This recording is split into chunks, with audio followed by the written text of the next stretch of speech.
안녕하세요. 오늘 오다시를 통해 같이 읽은 말씀은 갈라디아서 1장에서부터 3장까지 말씀입니다.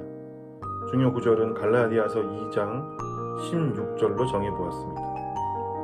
사람이 의롭게 되는 것은 율법의 행위로 말미암음이 아니요 오직 예수 그리스도를 믿음으로 말미암는 줄 알므로 우리도 그리스도 예수를 믿나니 이는 우리가 율법의 행위로서가 아니고 그리스도를 믿음으로써 의롭다함을 얻으리라. 율법의 행위로서는 의롭다함을 얻을 육체가 없느니라. 사도 바울은 갈라디아서 편지에 뭔가 되게 화가 많이 난 것 같은 느낌을 줍니다. 다른 편지와는 달리 갈라디아 교회에 보내는 편지는 인사말도 좀 딱딱한 느낌이고, 인사말이 끝나자마자 다른 복음을 따르는 너희들이 진짜 이상하다. 누구라도 다른 복음을 전하면 저주를 받을 거다. 또 3장 시작하자마자 어리석도다 이 갈라디아인들아 막 저주하고 욕하고 있습니다. 뭔가 약간 동질감을 느끼기도 하지만 사도가 이렇게 막 교인들에게 욕하고 저주해도 되는 겁니까? 약간 뜨끔하긴 한데 어쨌거나 바울은 그래도 사도인데 더군다나 이렇게 편지에다가 인성 논란이 일어나기 충분한 말들을 막 썼다는 것은 뭔가 되게 화나는 일이 있었던 것 같습니다. 갈라디아서 내용을 유추해 보자면 사도 바울은 두 가지 내용을 가지고 공격을 받았던 것 같습니다. 첫째는 바울이 정말 사도가 맞나? 둘째, 바울의 복음은 진짜 복음이 맞나? 즉 사도권과 복음의 정체성 논란이 갈라디아 교회에 일어났습니다. 사실 이 둘은 연결되어 있습니다. 바울이 하나님께로부터 사도로 부르심 받았다면 그의 복음 역시 하나님께로부터 온 것이 확실할 것이고, 그런데 만약 바울이 스스로 사도가 되었다고 하면 복음 역시 자기가 만들어낸 복음이라고 할 수 있겠죠. 사실 이 문제가 현재까지 논의되고 있는 갈라디아서 신학의 핵심 문제이기도 합니다.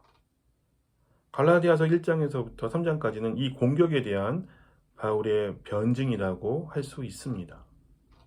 사도권 첫 번째로 보면 사도 바울은 1장에서부터 2장 중간까지 자기가 어떻게 사도가 되었는지를 개인의 간증을 통해서 역사적 논증을 하고 있습니다. 예전에 예수님을 믿는 자들을 박해하던 나였다. 그러나 하나님의 부르심으로 예수님을 만나서 이제 새 언약의 일꾼 이방인의 사도가 되었다.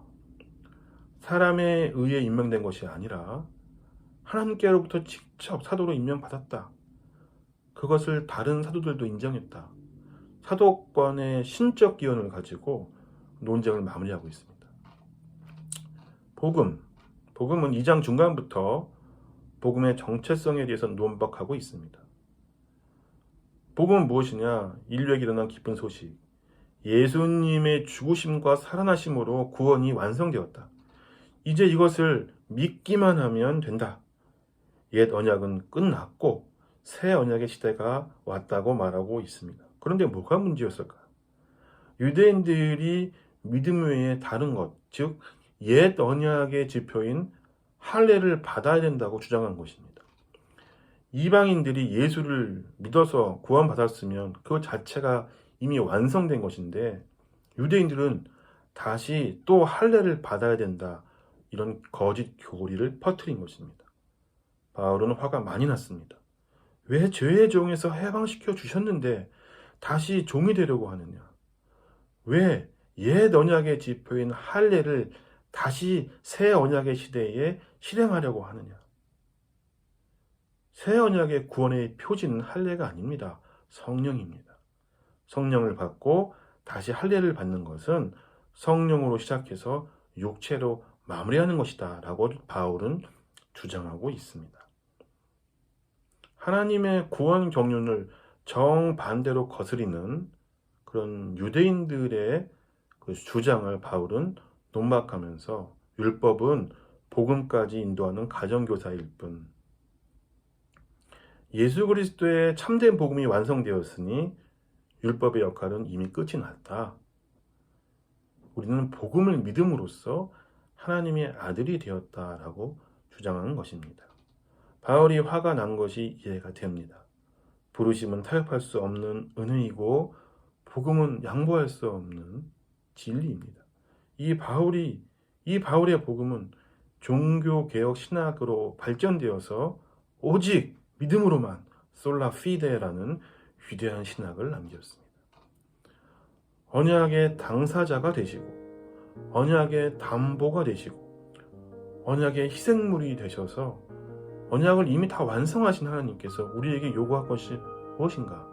우리에게 요구하신 것은 단 하나, 그 하나님의 사랑을 믿기만 하라는 것입니다. 갈라디아서를 읽으면 그 하나님의 사랑을 느낄 수 있습니다.